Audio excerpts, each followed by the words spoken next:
اور دوسری جگہ فرمایا وَنَحْنُ أَقْرَبُ إِلَيْهِ مِنْ حَبْلِ الْوَرِيدِ، ہم انسان کی شاہ رخ سے بھی اس کے زیادہ قریب ہیں۔ تو اللہ ہمارے بالکل قریب ہے، ہم پکاریں تو صحیح، اخلاص کے ساتھ، عاجزی انکساری کے ساتھ، تضرع کے ساتھ، گڑ گڑاتے ہوئے اللہ کو پکاریں تو آپ اللہ کو ہر جگہ پائیں گے۔ تو ایک بات تو یہ ہے کہ اللہ کو آہستہ آواز سے پکاریں، اور دوسرا انہ لا يحب المعتدین، اللہ حد سے گزرنے والوں کو پسند نہیں کرتا۔ تو اس کا تعلق جو ہے وہ ادعو ربکم سے ہے، یعنی دعا کے اندر تم زیادتی نہ کرو، دعا کے اندر تکلف نہ کرو اور بے جا شرطیں نہ لگاؤ۔ حدیث شریف کے اندر موجود ہے، عبداللہ بن مغفل رضی اللہ تعالی عنہ، ان کے سامنے ان کے بیٹے نے اللہ سے یہ دعا مانگی کہ اے اللہ، میں تجھ سے جنت کی دائیں جانب سفید محل کا سوال کرتا ہوں۔ تو ابن مغفل نے فرمایا کہ اے بیٹے، اللہ سے جنت مانگو اور جہنم کی پناہ طلب کرو۔ اس طرح کر کے منتخب کرنا کہ جنت کی دائیں جانب اس طرح کا محال دے دے، تو یہ دعا کے اندر زیادتی ہے، حد سے بڑھنا ہے۔ اللہ سے بس دعا کرو کہ اے اللہ مجھے جنت عطا کر دے اور مجھے جہنم سے بچا لے۔ اور پھر اس کے بعد نبی کریم صلی اللہ علیہ وسلم کی یہ حدیث مبارکہ سنائی کہ سَيَكُونُ فِي هَذِهِ الْأُمَّةِ قَوْمٌ يَعْتَدُونَ فِي الطُّهُورِ وَالدُّعَاءِ، ان قریب اس امت میں ایسے لوگ ہوں گے جو طہارت اور دعا میں حد سے بڑھ جائیں گے، عجیب و غریب قسم کی دعائیں کریں گے، عجیب و غریب قسم کی شرائط لگائیں گے۔ تو اللہ تعالیٰ سے جنت کی دعا کرنی چاہیے، اللہ جنت عطا کر دے اور جہنم سے اللہ بچا لے۔ دو باتیں تو اس آیت میں ہو گئی، اور دو باتیں جو ہیں وہ اگلی آیت میں ہیں، اور وہ کیا ہے کہ اصلاح کے بعد فساد نہ پھیلایا جائے، یعنی اللہ کی نافرمانی کر کے زمین کے اندر فساد برپا نہ کیا جائے۔ تو اللہ کی نافرمانی کرنا یہ سب سے بڑا فساد ہے۔ اللہ کی نافرمانی میں جب کوئی شخص چوری کرے گا، ڈکیتی کرے گا، قتل و غارت گری کرے گا، زنا کرے گا، دیگر گناہ کرے گا، تو اللہ کی نافرمانی میں جو بھی گناہ کرے گا اس سے فساد برپا ہوگا۔ اور اس کے بعد پھر وَادْعُوهُ خَوْفًا وَطَمَعًا، چوتھی بات جو ہے وہ یہاں پر بیان فرمائی کہ ایمان خوف اور امید کی درمیانی حالت کا نام ہے۔ ایمان خوف اور امید کی درمیانی حالت کا نام ہے، یعنی نہ تو انسان کو اللہ تعالی سے اتنا ڈر جانا چاہیے کہ بندہ سمجھے کہ جی مجھے تو جنت ملے گی نہیں، میں تو جہنمی ہوں پکا، اور نہ اللہ تعالی سے اتنی امید لگا دی جائے کہ انسان عمل ہی چھوڑ بیٹھے کہ اللہ بڑا رحیم ہے، اللہ تو معاف کر دے گا لہذا عمل کرنے کی ضرورت نہیں ہے۔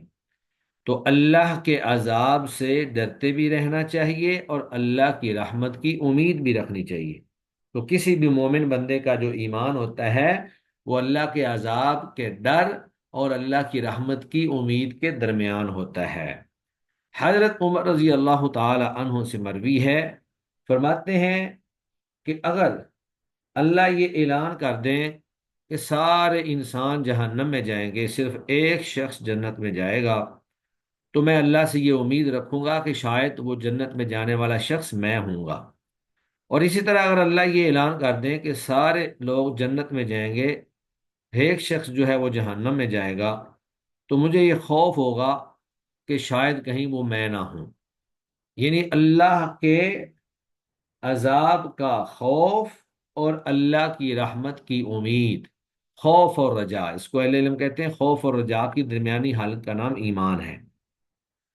اس کے بعد پھر اللہ رب العزت نے یہ ساری چیزیں، اپنی ربوبیت اور ساری چیزیں بیان کرنے کے بعد دوبارہ سے اللہ مردوں کو زندہ کرنے کا اس بات کر رہے ہیں۔ پیچھے بھی اللہ تعالیٰ نے مردوں کو زندہ کرنے کے حوالے سے بیان کیا، اور اس کے بعد پھر اللہ نے اپنی ربوبیت کی مثالیں دی کہ اللہ وہ ہے جس نے زمین و آسمان کو پیدا کیا، پھر عرش پر مستوی ہو گیا، تو یہ ساری اللہ کی ربوبیت کی مثالیں ہیں۔ اب دوبارہ سے اللہ تعالی مردوں کو زندہ کرنے کے حوالے سے دلائل دے رہے ہیں کہ وَهُوَ الَّذِي، اور وہ اللہ ہی وہی ذات ہے، وَهُوَ الَّذِي، اور وہ اللہ ہی وہ ذات ہے، یرسل الریاح، جو بھیجتا ہے ہواؤں کو، جو ہواؤں کو بھیجتا ہے، مبشرات، ہاں، بشرم بین یدی رحمتی، خوشخبری دینے والی بنا کر، بین یدی رحمت ہی، اپنی رحمت سے پہلے، بارش جو اللہ کی رحمت ہے اس سے پہلے اللہ تعالی خوشخبری دینے والی ہوائیں بھیجتا ہے۔ یعنی ہوائیں چلنے سے اندازہ ہو جاتا ہے کہ اب بارش آئے گی۔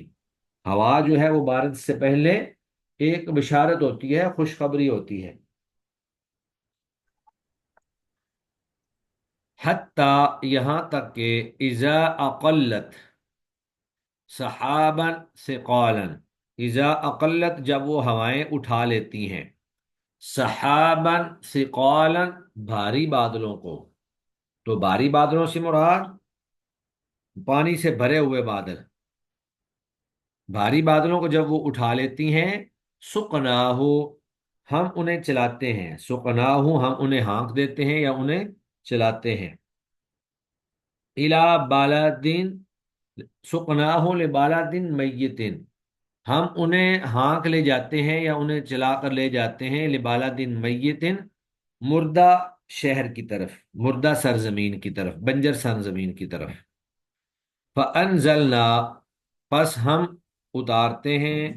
بِهِ الْمَاءَ، اس سے پانی، اس سے پھر ہم پانی نازل کرتے ہیں، ان بادلوں سے ہم پانی نازل کرتے ہیں، فَأَخْرَجْنَا بِهِ، ہم نکالتے ہیں اس سے، من کل الثمرات، ہر طرح کے پھل۔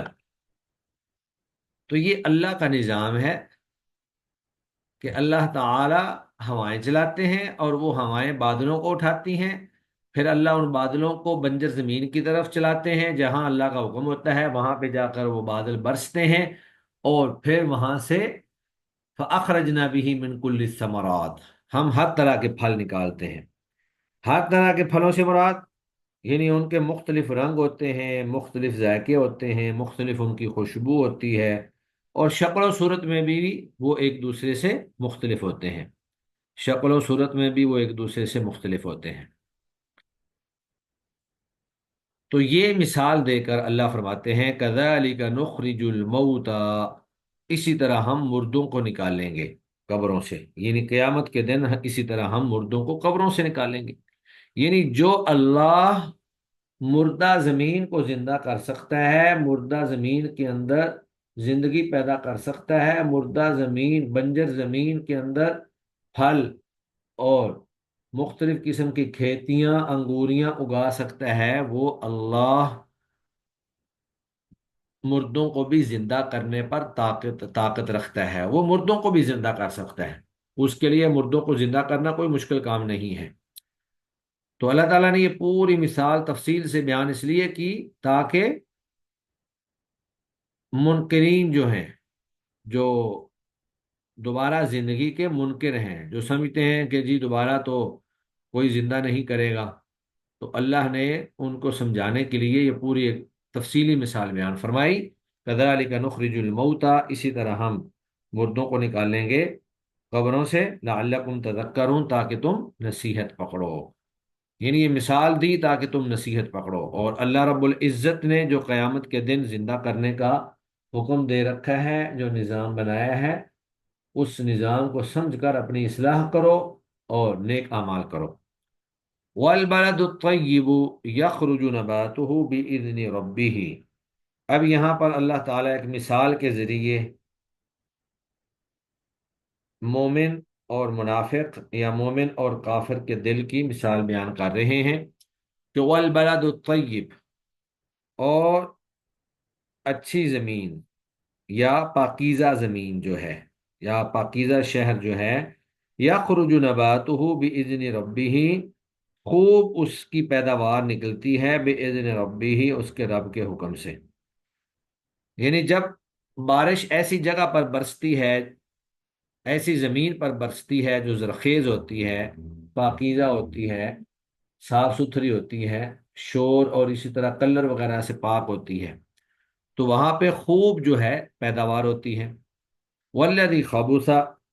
اور وہ جگہ جو خراب ہوتی ہے، لا یخرج، اس سے پیداوار نہیں نکلتی، الا نقیدہ، مگر ناقص ہی، یعنی شور والی جگہ یا نکمی جگہ، جہاں پہ گندگی وغیرہ ہی پڑی ہوئی ہو، صاف مٹی نہ ہو،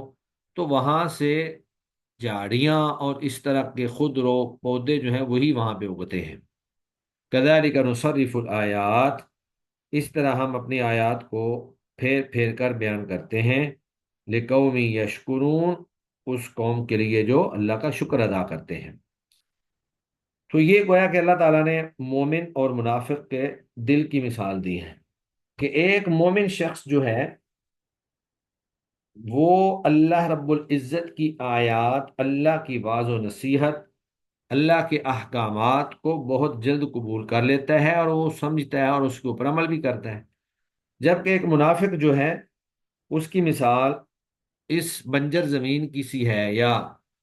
خبیث جگہ اور مقام کی سی ہے،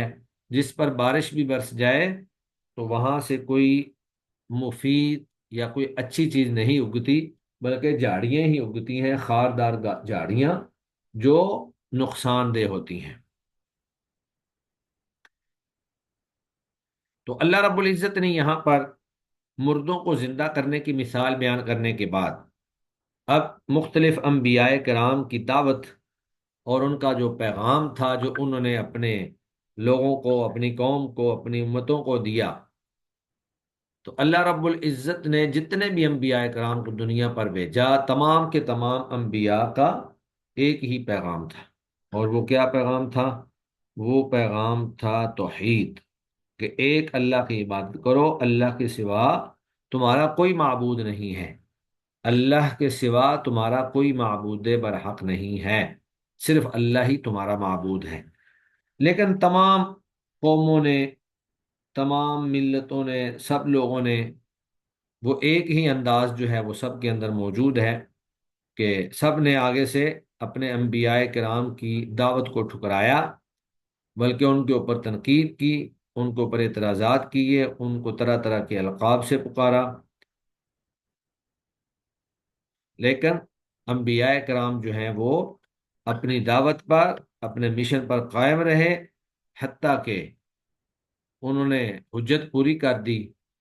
اور جو قوم نافرمان، باغی اور سرکش رہی، اللہ رب العزت کی طرف سے ان کے اوپر عذاب آیا، اللہ تعالیٰ نے ان کو ہلاک کر دیا اور تباہ و برباد کر دیا۔ تو سب سے پہلے اللہ تعالیٰ نے آدم علیہ الصلاۃ والسلام کے بعد سیدنا نوح علیہ الصلاۃ والسلام کو بھیجا۔ حضرت نوح علیہ الصلاۃ والسلام اور حضرت آدم علیہ الصلاۃ والسلام کے درمیان 10 نسلوں کا یا 10 قرنوں اور پشتوں کا فاصلہ ہے، یعنی نوح علیہ الصلاۃ والسلام سے لے کر آدم علیہ الصلاۃ والسلام تک 10 نسلیں گزر چکی تھیں۔ تو اس کے بعد اللہ تعالیٰ نے نوح علیہ السلام کو بھیجا۔ حضرت نوح علیہ الصلاۃ والسلام سے کچھ پہلے تک لوگ جو ہیں وہ توحید پر قائم رہے، اسلام پر قائم رہے، پھر آہستہ آہستہ ان کے اندر شرک آتا چلا گیا، اور شرک اس طرح آیا کہ آدم علیہ الصلاۃ والسلام کی اولاد میں جو نیک لوگ تھے، اللہ کی عبادت کرنے والے، اللہ کی اطاعت اور فرما برداری کرنے والے، وہ ایک ایک کر کے فوت ہو گئے۔ اب شیطان ان کے پاس آیا اور انہیں کہا کہ دیکھو تمہارے وہ بزرگ اور نیک لوگ جو ہیں وہ فوت ہو گئے ہیں، تو وہ دیکھو کتنے نیک تھے، تم اتنے نیک نہیں ہو، تم اس طرح کرو، ان کی نا تصویریں بنا کر اپنے گھروں کے اندر یا عبادت خانوں کے اندر لٹکا دو، تاکہ ان کو دیکھ کر تمہیں بھی عبادت کی ترغیب ہو، اللہ کے ذکر کی ترغیب ہو، اور تم بھی ان کی طرح نیک بننے کی کوشش کرو۔ تو پہلے تو انہوں نے تصویریں بنائی اس غرض سے کہ ان کو دیکھ کر ہمارے اندر بھی عبادت کا جذبہ جو ہے وہ پیدا ہوگا۔ پھر کچھ عرصہ گزرا تو شیطان ان کی نسل کے پاس آیا کہ دیکھو تمہارے بڑوں نے یہ تصویریں بنائی تھیں، تو تصویریں کاغذ کے اوپر یا کہیں پہ یہ تو ختم ہو جاتی ہیں، تم اس طرح کرو ان کے نا مجسمے بنا دو تاکہ وہ محفوظ رہیں۔ تو انہوں نے ان کے مجسمے بنا دیے۔ اب پھر کچھ عرصہ گزرا تو شیطان نے ان سے آ کر کہا کہ دیکھو یہ جو مجسمے ہیں، تمہارے آباء و اجداد اور بڑے جو تھے وہ ان کی عبادت کیا کرتے تھے، کیونکہ یہ اللہ کے نیک لوگ تھے اور اللہ تعالیٰ ان کی دعا کو رد نہیں کرتا۔ تم ان سے مانگو اور یہ تمہیں اللہ سے لے کر دیں گے۔ تو لوگوں نے آہستہ آہستہ ان مجسموں کی عبادت کرنا شروع کر دی۔ تو سورہ نوح کے اندر اللہ تعالیٰ نے ان کے نام ذکر کیے ہیں، ودم والا سواع والا یغوس و یعوق و نصر، یعنی ود، سواع، یعوق، یغوس اور نصر، یہ 5 نیک بندے تھے جن کے انہوں نے بت بنائے، اور پھر ان بتوں سے انہوں نے نظر و نیاز مانگنا شروع کر دی، ان سے اولاد مانگنا شروع کر دی، ان کو حاجت روا اور مشکل کشا جو ہے وہ سمجھنا شروع کر دیا، اور اس طرح کر کے وہ شرک کے اندر مبتلا ہو گئے۔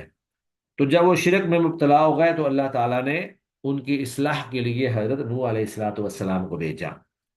تو جب اللہ تعالیٰ نے حضرت نوح علیہ الصلاۃ والسلام کو بھیجا تو انہوں نے جا کر انہیں نصیحت کی، تبلیغ کی، لیکن قوم کے چودھری قسم کے اور سرغنہ قسم کے جو لوگ تھے انہوں نے الٹا نوح علیہ الصلاۃ والسلام کو گمراہ قرار دے دیا۔ تو پھر ایک وقت وہ آیا کہ نوح علیہ الصلاۃ والسلام نے اللہ سے دعا کی کہ یا اللہ یہ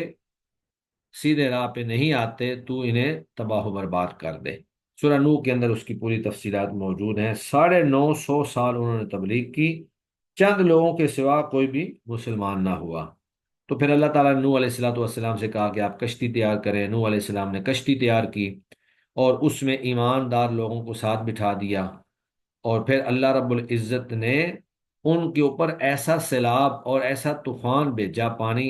اتنا بھیجا کہ ساری کی ساری قوم کو غرق کر دیا، سوائے ان لوگوں کے جو حضرت نوح علیہ الصلاۃ والسلام کی کشتی میں موجود تھے۔ تو یہ ساری تفصیلات اللہ تعالیٰ نے سورہ نوح میں اور دیگر مختلف متعدد مقامات پر یہ چیزیں بیان فرمائی ہیں۔ یہاں اختصار کے ساتھ صرف نوح علیہ الصلاۃ والسلام کی دعوت، قوم کا آگے سے دعوت کو مسترد کر دینا، جس کی پاداش میں اللہ کا عذاب، بس یہ مختصر چند چیزیں اللہ نے یہاں پر بیان کی ہیں۔ تو قوم کے جو اعتراضات تھے اس کو اللہ نے بیان کیا، اور نوح علیہ السلام کے جو آگے سے جوابات تھے اس کو اللہ نے بیان کیا۔ اللہ فرماتے ہیں لقد ارسلنا، البتہ تحقیق ہم نے بھیجا، نوح علیہ السلام کو الی قومی، ان کی قوم کی طرف، فقال، انہوں نے کہا، یا قومی، اے میری قوم، اعبد اللہ، اللہ کی عبادت کرو، ما لکم من الہ غیرہ، ما لکم نہیں ہے تمہارے لیے، من الہ کوئی بھی الہ، کوئی بھی معبود،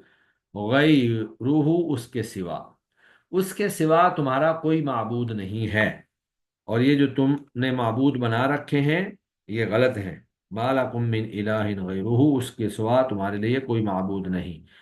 انی اخاف علیکم عذاب یوم عظیم، بے شک میں تم پر بہت بڑے دن کا عذاب آنے سے ڈرتا ہوں۔ یعنی اگر تم ایسے ہی اللہ کے ساتھ شرک کرتے رہو گے، ایسے ہی بتوں کی پوجا کرتے رہو گے، تو مجھے ڈر ہے کہ کہیں تمہارے اوپر کوئی بہت بڑا عذاب نہ آ جائے۔ قال الملأ من قومه، ان کی قوم کے سرداروں نے کہا، چودھریوں نے کہا، کافر چودھریوں نے کہا، انا لنراک،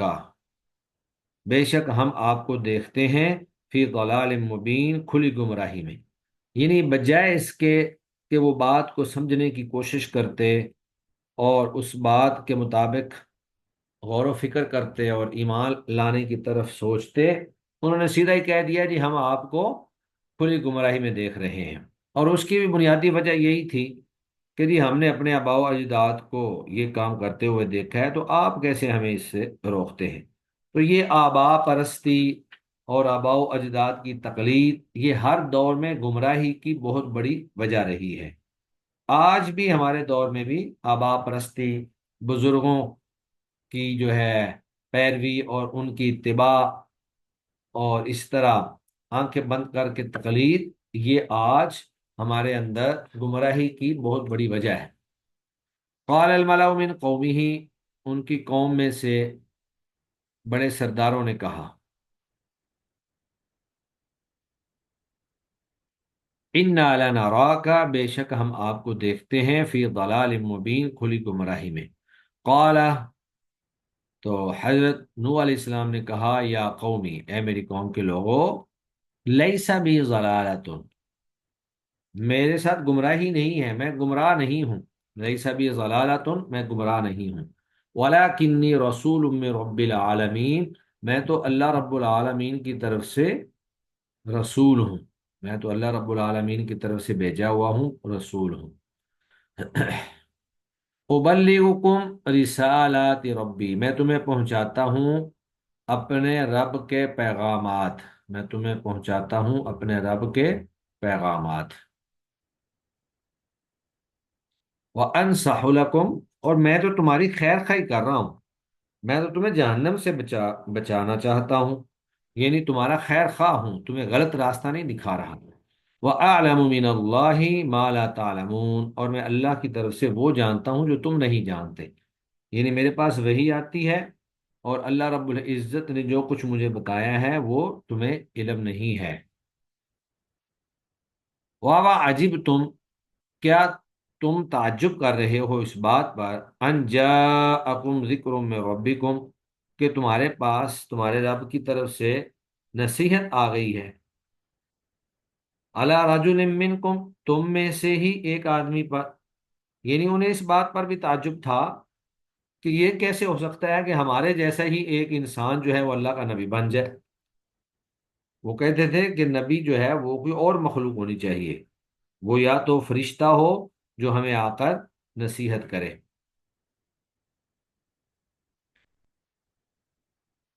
لِيُنذِرَكُمْ، تاکہ وہ تمہیں ڈرائے،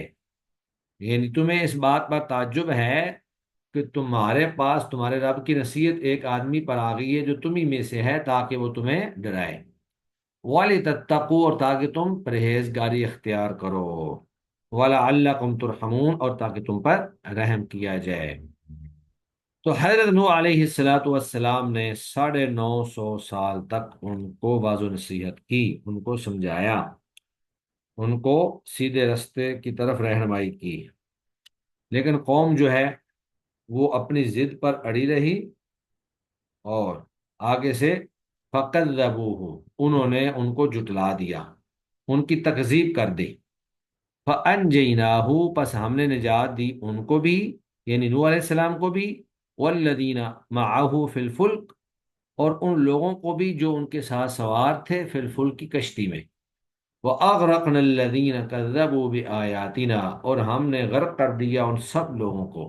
وَأَغْرَقْنَا الَّذِينَ كَذَّبُوا بِآيَاتِنَا، اور ہم نے ان سب لوگوں کو غرق کر دیا جنہوں نے ہماری آیتوں کو جھٹلایا۔ تو تفصیلات جو ہیں وہ آگے پیچھے ہم کئی جگہوں پہ پڑھ چکے ہیں، یا مختلف مقامات پر موجود ہیں، جو میں آپ کے سامنے بیان بھی کر چکا ہوں۔ انہم کانوا قوما عمین، اللہ فرماتے ہیں انہم کانوا قوما عمین، بے شک وہ اندھی قوم تھی، بے شک وہ اندھی قوم تھی، یعنی ان کے پاس بصیرت نہیں تھی، آنکھوں سے دیکھتے تو تھے لیکن اسے اپنانے کے لیے تیار نہیں تھے، بصارت موجود تھی لیکن بصیرت موجود نہیں تھی، بصیرت کے اعتبار سے وہ اندھے تھے۔ اللہ نے ان کو بہت سارے دلائل دیے، حضرت نوح علیہ السلام نے ایک لمبا عرصہ ان کے اندر جو ہے ان کو واضح نصیحت کی، ہر طرح سے سمجھایا، لیکن اس کے باوجود ان کو عقل نہیں آئی، اور وہ اپنی ضد پر اڑے رہے۔ انہم کانوا قوما عمین، بے شک وہ دل کے اندھے تھے۔ جی ترجمہ دیکھیں، بسم اللہ الرحمن الرحیم۔ ادعوا ربکم، تم پکارو اپنے رب کو، تضرعا، آہوزاری کرتے ہوئے، گڑ گڑاتے ہوئے، وخفیتاً، اور چپکے چپکے، چھپ چھپ کر، آہستہ آواز سے، پست آواز سے، کیونکہ اللہ تعالیٰ تمہاری ہر بات کو سننے والا ہے۔ انہو، بے شک وہ اللہ لا يحب المعتدین، حد سے گزرنے والوں کو پسند نہیں کرتا۔ ولا تفسدوا فی الارض، اور تم زمین میں فساد مت کرو، بعد اصلاحها، اس کی اصلاح کے بعد۔ وادعوہ، اور اس اللہ کو پکارو، خوفا، اس کے عذاب کا خوف رکھتے ہوئے، و طمعا، اور اس کی رحمت کی امید رکھتے ہوئے۔ خوفا و طمعا، اللہ کے عذاب کا خوف اور اللہ کی رحمت کی امید رکھتے ہوئے۔ ان رحمت اللہ، بے شک اللہ کی رحمت، قریب من المحسنین، احسان کرنے والوں، نیکی کرنے والوں کے قریب ہے۔ تو احسان جو ہے یہ نیکی کا سب سے اعلیٰ ترین درجہ ہے۔ سب سے پہلے اسلام، پھر ایمان، اور پھر احسان۔ احسان کی تعریف کرتے ہوئے اللہ کے نبی نے فرمایا تھا ان تعبد اللہ کأنک تراہ فإن لم تکن تراہ فإنہ یراک، کہ اس طرح اللہ کی عبادت کرو جیسے تم اللہ کو دیکھ رہے ہو، اور اگر یہ کیفیت نہ ہو تو کم از کم یہ یقین ہو کہ میرا اللہ مجھے دیکھ رہا ہے۔ وَهُوَ الَّذِي، اور وہ اللہ ہی وہ ذات ہے، یرسل الریاح، جو ہوائیں بھیجتا ہے، بشرن، خوشخبری دینے والے بنا کر، بین یدی رحمت ہی، اپنی رحمت سے پہلے، یعنی بارش سے پہلے، حتی، یہاں تک کہ اذا اقلت، جب وہ ہوائیں اٹھا لیتی ہیں، اقلت کا معنی اٹھا لینا، اٹھا لیتی ہیں، سحابن، بادل، ثقالن، بھاری، پانی سے بھرے ہوئے بھاری بادل اٹھا لیتی ہیں، سقناہو، تو ہم انہیں چلاتے ہیں، لبالدین میتین، مردہ شہر کی طرف، بنجر زمین کی طرف، فانزلنا به الماء، پھر ہم ان کے ذریعے پانی نازل کرتے ہیں، فاخرجنا به من کل الثمرات، پھر ہم اس کے ذریعے زمین سے ہر طرح کے پھل نکالتے ہیں، کذالک نخرج الموتى، اسی طرح ہم قبروں سے نکال لیں گے مردوں کو، اسی طرح ہم قبروں سے نکالیں گے مردوں کو، لعلکم تذکرون، تاکہ تم نصیحت پکڑو۔ والبلد الطیب، اور پاکیزہ زمین، اچھی زمین، یخرج نباتہ، نکلتی ہیں اس کی انگوریاں یا اس کی پیداوار، بِإِذْنِ رَبِّهِ، اس کے رب کے حکم سے، یخرج نباتہ، خوب اس کی پیداوار نکلتی ہے، بِإِذْنِ رَبِّهِ، اس کے رب کے حکم سے۔ والذی خبث، اور وہ زمین جو کہ بری ہو، نکمی ہو، لا یخرج، وہاں سے نہیں کچھ نکلتا، نہیں پیداوار نکلتی، الا ناقدہ، مگر ناقص ہی۔ کذالک نصرف الآیات، اسی طرح ہم کھول کھول کر، پھیر پھیر کر بیان کرتے ہیں اللہ کی نشانیاں، اللہ کی آیتیں، لقوم یشکرون، اس قوم کے لیے جو اللہ کا شکر ادا کرتے ہیں۔ لقد ارسلنا نوحا الى قومه، البتہ تحقیق ہم نے بھیجا، لقد ارسلنا، ہم نے بھیجا، نوحا، نوح علیہ السلام کو، الى قومه، ان کی قوم کی طرف، فقال، انہوں نے اپنی قوم سے کہا، یا قوم، اے میری قوم، اعبد اللہ، اللہ کی عبادت کرو، ما لکم من الہ غیرہ، اس کے سوا تمہارے لیے کوئی معبود نہیں ہے، انی اخاف علیکم، بے شک میں تم پر خوف کھاتا ہوں، تم پر ڈرتا ہوں، عذاب یوم عظیم، بڑے دن کے عذاب سے۔ قال الملأ من قومہ، کہا چودھریوں نے، سرداروں نے، من قومہ، ان کی قوم سے، انا لنراک، بے شک ہم آپ کو دیکھتے ہیں، فی ضلال مبین، کھلی گمراہی میں، ہم تو آپ کو گمراہی میں پڑا ہوا دیکھتے ہیں، کہ یہ جو آپ ہمیں کہہ رہے ہیں کہ سب معبودان کو چھوڑ کر صرف ایک اللہ کی عبادت کرو، ہمیں یہ بات سمجھ نہیں آتی۔ قال یا قومی، نوح علیہ السلام نے کہا کہ اے میری قوم، لیس بی ضلالۃ، میں گمراہ نہیں ہوں، ولکنی، اور لیکن میں، رسول من رب العالمین، میں تو رب العالمین کی طرف سے بھیجا ہوا رسول ہوں، ابلغکم، میں تمہیں پہنچاتا ہوں، رسالات ربی، اپنے رب کے پیغامات، وانصح لکم، اور میں تمہارا خیر خواہ ہوں گا، انصح لکم، میں تمہاری خیر خواہی کرتا ہوں، وَأَعْلَمُ مِنَ اللَّهِ مَا لَا تَعْلَمُونَ، اور میں اللہ کی طرف سے وہ چیزیں جانتا ہوں جو تم نہیں جانتے۔ او عجب تم، کیا تم تعجب کر رہے ہو اس بات پر، ان جاءکم، کہ آ گیا ہے تمہارے پاس ذکر من ربکم، تمہارے رب کے پاس سے ذکر یا نصیحت، علی رجل منکم، ایسے آدمی کے پاس جو تمہیں میں سے ہے. یعنی تمہیں اس بات پر بھی اگر تعجب ہو رہا ہے تو یہ تمہارا تعجب درست نہیں ہے. یہ اللہ نے اس لیے بھیجا ہے تمہیں میں سے ایک بندہ، لینذرکم، تاکہ وہ تمہیں ڈرائے، وَلِتَتَّقُوا، تاکہ تم پرہیزگار بن جاؤ، وَلَعَلَّكُمْ تُرْحَمُونَ، تاکہ تم پر رحم کیا جائے. یعنی جب تم اللہ سے ڈر جاؤ گے، پرہیزگاری اختیار کرو گے، تو اللہ تعالیٰ تم پر رحم فرمائیں گے، ورنہ اللہ کا عذاب آئے گا.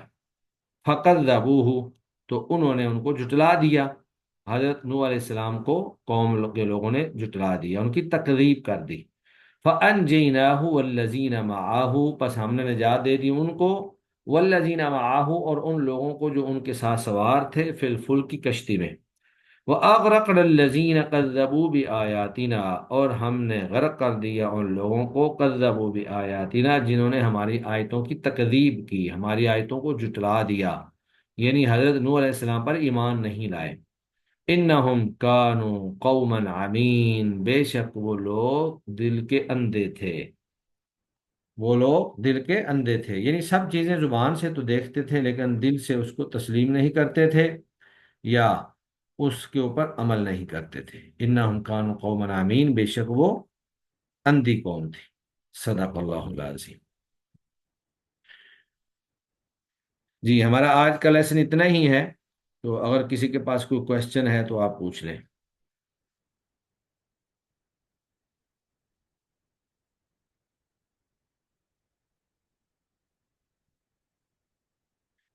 سر یہ بتوں والا بتا دیجیے گا دوبارہ کہ حضرت نوح علیہ السلام کی قوم نے جو شرک اختیار کیا تھا وہ حضرت ابراہیم علیہ السلام کے زمانے کے لوگوں نے اس کو وہ کیا تھا، یہ تھوڑا سا مجھے دوبارہ بتا دیجیے گا پلیز. نہیں نہیں، ابراہیم علیہ السلام تو بہت لیٹ تھے. حضرت آدم علیہ السلام کے بعد فوری طور پر نوح علیہ السلام آئے تھے. تو آدم علیہ السلاۃ والسلام اور نوح علیہ السلاۃ والسلام کے درمیان 10 نسلوں کا فرق تھا. تو یعنی 10 پشتوں کا فرق تھا. نوح علیہ السلام کا اگر شجرہ نسب بولا جائے کہ ان کا باپ فلاں فلاں فلاں بن فلاں، تو وہ 10 نسلیں بنتی ہیں درمیان میں. تو یہ جو شرک کا آغاز ہوا یہ نوح علیہ السلام کے آنے سے پہلے ہو چکا تھا، یعنی آدم علیہ السلاۃ والسلام کے بعد. تو آپ کہہ لیں کہ آدم علیہ السلاۃ والسلام کے دنیا سے رخصت ہونے کے بعد ایک کافی عرصہ تک تو لوگ اسلام پر قائم رہے. تو وہ جتنا بھی عرصہ تھا، اب وہ تاریخ کے اندر موجود تو نہیں ہے کہ جو بھی عرصہ تھا اگر 10 پشتوں کو اندازہ کیا جائے تو آج کل تو ایک پشت جو ہے وہ 25 سے 30 سال میں بدل جاتی ہے، لیکن اس وقت ان کی عمریں لمبی ہوتی تھیں. تو کوئی آپ کہہ لیں کہ کوئی 70% جب عرصہ گزرا آدم علیہ السلام کے بعد، تو لوگوں نے شرک کرنا شروع کر دیا اور شیطان نے ان کو آ کر ورگلایا، شرک کی طرف لگایا. تو یہ شرک کا آغاز جو ہے یہ نوح علیہ السلام کے دور میں ہوا تھا. ہوتا یوں رہا ہے کہ ہر نبی آتا ہے وہ لوگوں کو شرک سے بچاتا ہے، اور لوگ جو ہیں شرک سے دور ہو جاتے ہیں. لیکن جب وہ نبی چلا جاتا ہے اور ایک نبی سے لے کر دوسرے نبی کے درمیان کا جو عرصہ ہوتا ہے، جس کو فترہ کا عرصہ کہا جاتا ہے، تو اس میں لوگ پھر دوبارہ شرک کی طرف چلے جاتے ہیں. تو یہ ہر دور میں ہی ایسے ہوتا رہا. ابراہیم علیہ السلام کے دور میں بھی شرک میں لوگ پڑ گئے، اور پھر اللہ کے نبی صلی اللہ علیہ وسلم کی جب بعثت ہوئی تو اس وقت بھی لوگ شرک میں پڑے ہوئے تھے. لیکن یہ جو یہاں پر تذکرہ ہے نا، یہ حضرت نوح علیہ السلام کے دور سے پہلے کا، یعنی نوح علیہ السلام والسلام کی بعثت سے پہلے کا ہے. تو ان کو سمجھانے کے لیے یا ان کو شرک سے بچانے کے لیے ہی اور ان کو صراط مستقیم پر لگانے کے لیے ہی اللہ تعالیٰ نے نوح علیہ السلام کو مبعوث فرمایا. جزاک اللہ سر، ٹھیک ہے. اچھا جی.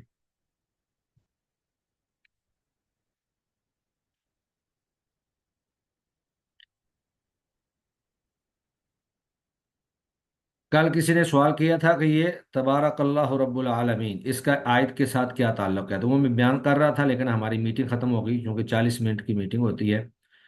تو اصل میں اس کا مطلب ہے اللہ بابرکت ہے. یعنی جس اللہ نے اتنا کچھ بنایا، تو یہ اللہ کی برکت ہے نا کہ اللہ تعالیٰ نے اتنا کچھ بنایا. جس طرح ہم دنیا میں کہتے ہیں کہ ایک بندہ جو ہے اس نے گھر بنایا، اس نے گاڑی خریدی، اس نے یہ کام کر لیا وہ کر لیا، تو ہم کہتے ہیں جی یہ بہت بابرکت انسان ہے. تو اللہ رب العزت جو ہیں، جو تمام جہانوں کے رب ہیں، وہ بابرکت ہیں، مبارک ہیں. جنہوں نے اتنا کچھ بنایا، تو وہ تو کچھ نہیں، کچھ بھی نہیں، چند چیزیں اللہ نے وہاں پر بیان کی ہیں۔ ساری کائنات کے خالق